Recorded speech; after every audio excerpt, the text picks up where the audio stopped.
Now, if the aims of the latest Extinction Rebellion protests overnight were to get publicity and provoke a backlash, they worked. Information is power, but parked cars and pieces of bamboo were sufficient to disrupt the mighty UK printing press, for a short while anyway. Blockades like these at sites across the country delayed the distribution of several major newspapers nationwide this morning. The protesters target Rupert Murdoch's newspaper empire. Their message: if you won't report the climate crisis, you won't report at all. The papers, the vast majority of British media, do not tell the public the truth about the scale of the threat we face. 72 people were arrested, and in the end the papers did leave the buildings, including an editorial in The Sun by David Attenborough. The Prime Minister called the protests unacceptable and said a free press was vital, but for the activists, becoming the news was maybe more important than stopping it altogether. Well, I'm joined now by the editor of the Sunday Times, Emma Tucker, and the writer Donohoe McCarthy from Extinction Rebellion. Donohoe McCarthy first. Was this an attack on the free press and therefore an own goal?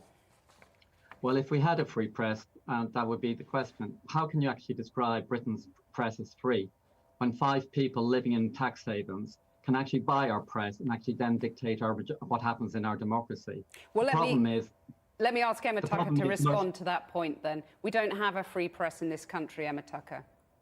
We do have a free press in this country. I mean, what a ridiculous accusation to make. I mean, does he ever actually look in our newspapers and see how much coverage we give to these issues? I think you'd struggle to find, in fact, I know you'd struggle to find a single mainstream publisher in this country that doesn't accept that climate change is a big issue and one that needs to be tackled. Right, Donohoe McCarthy, these issues get covered all the time in Emma's paper and others. Yeah, well, there's an occasional article or occasional comment piece. However, if you look at the vast majority of the coverage in these papers, it's about promoting flying, it's about promoting driving, it's about promoting high consumption. Globally, it recognizes Emma's boss, Rupert Murdoch, is recognized as one of the world's most active climate skeptics. In the United States, Fox News pours out climate destructive propaganda. The same in Australia. He controls 70% of the market, and he's devastating. He's actually almost fired personally 3 prime ministers because they dared do anything on climate action. And Emma's own paper has been condemned by leading scientists for the amount of misleading information it provided on science. They had to write to the letters column of her paper condemning their failure to actually deal with the climate crisis properly. Well, I don't know what newspaper he's been reading. I mean, our commitment is to objective, dispassionate reporting because, frankly, you know, we have our readers are very intelligent. They're very widely read. If we were feeding them propaganda, they would quickly abandon us. So, you know, we report what's happening. We keep abreast with the science.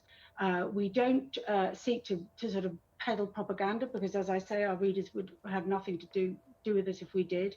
We represent a broad range of views, and what we want is for there to be informed debate based on dispassionate reporting that allows people to draw their own conclusions. But does your proprietor, does Rupert Murdoch, is he on board? Because he has been sceptical about climate change in the past, hasn't he? It doesn't matter what Rupert Murdoch thinks. You know, our editorial independence is guaranteed. We report the news as we see it. We have some of the finest reporters out there, and they go about their job. They get, you know, as I say, it's about dispassionate, you know, fair reporting. And the idea, you know, if we were to sit here telling people what to think, our readers, who, as I say, they're highly intelligent, they don't like being patronised, they would quickly abandon us. Donohoe McCarthy? So I suggest some of the members of Extinction Rebellion have a look at our newspaper,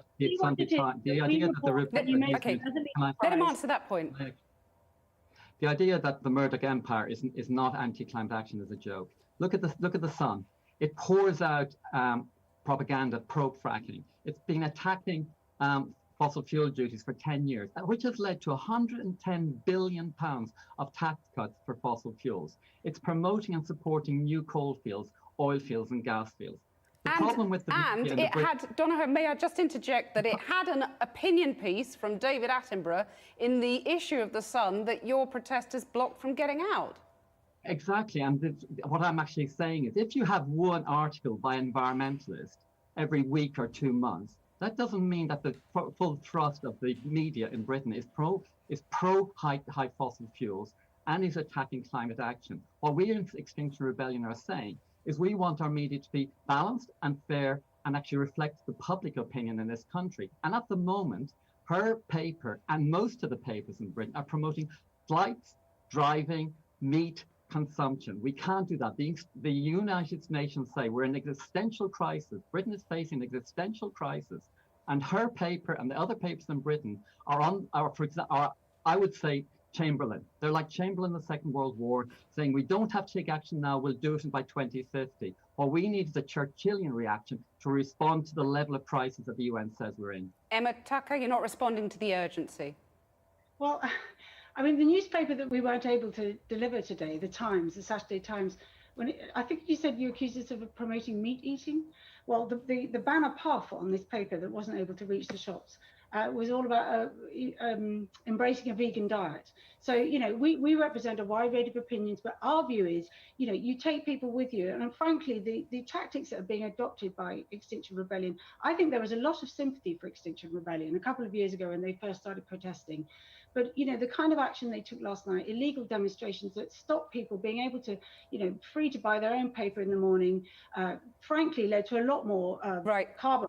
Let me put that point. We have to hire a lot of vans to You're losing sympathy. Very briefly, Donoghue.